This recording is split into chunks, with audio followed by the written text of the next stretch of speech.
buddy, panibagong araw, panibagong video na naman tayo. At kung bago pa lang sa channel ko, please subscribe to my channel and click mo na rin notification bell para ma-notify ka sa bawat video na upload natin mga buddy. For today's vlog, another unboxing series na naman tayo mga buddy. Walang sawang unboxing to kasi yung ating LACX na pulley set ay medyo papalitan na natin, pero goods pa rin yon. Slider piece na lang yung papalitan natin and pwede pa yon, goods pa yon, magandang performance, okay, matibay. So ito, i-review natin isang product naman, Suntal na brand na pulley set na pang GY6. So sa nagtatanong ng link kung saan ko nung binili, sa Shopee mga buddy. So sa Shopee nun to. Okay, so let's go, unbox natin at tingnan natin yung kanyang appearance ng pulley set na to. Hindi masyado kilala to mga buddy kasi hindi masyado kilala to na brand, pero tatry natin, baka naman Suntal. So ayan, maraming salamat seller sa pag-unboxing. Kaganda nito, may box po siya, may box po yung itong Suntal na pulley set na to. May nakalagay talaga na GY6, pang GY6 talaga, GY6 125. So punitin na lang natin. So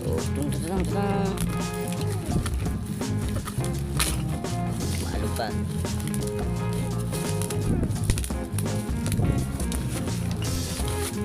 Ayan. So ito yung kanyang appearance ng kanyang box mga buddy. So let's go, unbox na natin. Unbox ulit. Ulit. Ayan, dito. Kunin natin dito. Ayan, moment of truth. Uy, ang ganda ah. Oh. Ang ganda ng may packaging talaga siya mga buddy. Yan oh. Nakapangalan Suntal Products. Ang ano lang, disadvantage lang, sinama nila yung pati yung drive piece tapos yung pulley. So para sa akin, next time i-separate mo na lang mga buddy.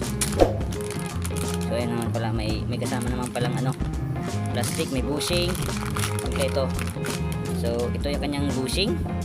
So ito yung kanyang drive face, I think. So ito yung kanyang pulley. Parang ang liit lang, no? Yan.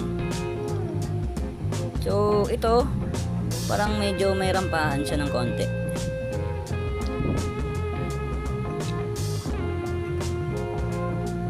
Medyo maalog din. Maalog talaga mga buddy. So para sa akin, medyo kung kasi pag umakyat na dito, medyo maalog niyan eh. Ano, maalog siya. Dapat hindi yan umaalog mga buddy. Yan ang disadvantage.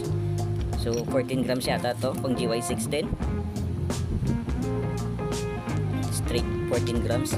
Ito kanyang bushing.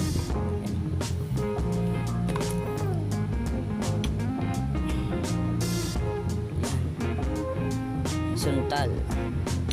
So natatanong ko, ikakawit natin to. So siguro hindi pa ngayon mga buddy, kasi hindi ako sure dito yung nagkakataloy sa drive piece nasa slider piece bakit ganito Suntal. So far so good, okay naman. Yun lang ang ko dito sa slider piece, parang maluwang konti kasi iingay ito eh. Iingay yan mga buddy pag na. All goods naman, and try natin ikabit, tingnan natin yung performance niya. So maraming salamat sa inyong panonood, and don't forget to like, share, and comment, and subscribe to my channel. Ayan, nakalighten din yung kanyang drive face. Maraming salamat mga buddy, and bye bye.